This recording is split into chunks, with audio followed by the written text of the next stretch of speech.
கட்சி சின்னத்தை பார்த்து மக்கள் வாக்களிக்க வேண்டாம் என இயக்குநர் தங்கர் பச்சான் செய்தியாளர் சந்திப்பில் ஆவேசமாக பேசியுள்ளார். அதை இப்ப மட்டும் இல்ல, நான் இந்த அரசியல் களத்துக்கு வந்தது இப்பதான். கிட்டத்தட்ட 37 ஆண்டுகளுக்கு முன்னாடி இருந்து நான் போராட்ட களங்கள்ல நான் இருந்திருக்கேன், கைது செய்யப்பட்டிருக்கேன், சிறைக்கு போயிருக்கேன். எல்லாத்துலயும் மக்களோட வாழ்வா நான் கலந்துருக்கேன். இப்ப நான் தோத்துட்டேங்கிறதுக்காக நீங்க யாரும் கலங்க வேண்டாம். இந்த தோல்வியால வெற்றி பெற்றவங்களா என்ன பண்ணாங்க, என்ன செஞ்சிருக்காங்க? ஒன்றும் செய்யல. ஆனால் அடுத்த முறையாவது என் மக்கள் தயவு செய்து நீங்க யோசிங்க. அது இந்த தொகுதி மாத்திரம் இல்ல, எந்த தொகுதியா இருந்தாலும் மறுபடியும் மீண்டும் இந்த கட்சி சின்னத்துக்காக, இந்த கட்சிக்கு தான் நாங்க காலம் முழுக்க வாக்களிப்போம், இந்த கட்சிக்கு தான் எங்க தாத்தா போட்டாரு, இந்த கட்சிக்கு தான் எங்க மாமியார் போட்டாங்க, நானும் போடணுங்கிற எண்ணத்திலிருந்து தயவு செஞ்சு வெளியில வாங்க.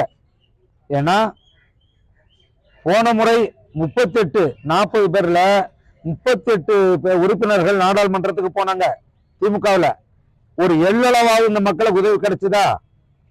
அதே கட்சி அதே கூட்டணிக்கு தான் 40 இடத்தையும் இப்ப மக்கள் நீங்க வாக்களிச்சிருக்கீங்க. எதுக்காக வாக்களிச்சீங்க? என்ன நடந்துரும்? அதுல 30க்கு மேற்பட்டவர்கள் ஏற்கனவே நிறுத்தப்பட்டவர்கள்.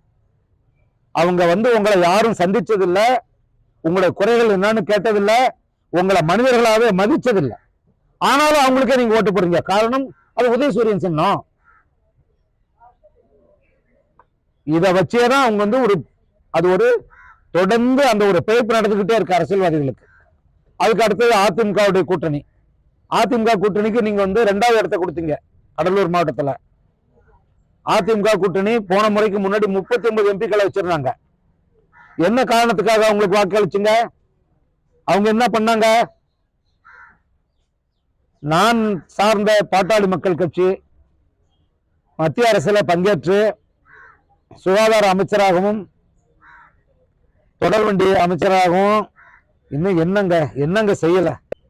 கிடைச்ச சின்ன அதிகாரத்தை வச்சுக்கிட்டு இந்தியாவில் யாரும் செய்யாத அத்தனை சாதனைகளையும் பாட்டாளி மக்கள் கட்சி பண்ணிச்சு. அப்படி ஒரு கட்சியில உறுப்பினராக நின்ன எனக்கு நீங்க வாக்களிக்க இந்த முறை தவறிட்டீங்க. நிச்சயமா எனக்கு தெரியும் என் மக்களை. இப்ப நான் என் மக்கள்கிட்ட நான் நன்றியை சொல்லும் போது என் முகத்தை பார்க்க முடியாம என்னுடைய தாய்மார்கள் கலங்கி அழறாங்க. செய்திகளை உள்ளது உள்ளபடி தெரிந்து கொள்ள ரெஃப்ளெக்ட் நியூஸை சப்ஸ்கிரைப் பண்ணுங்க.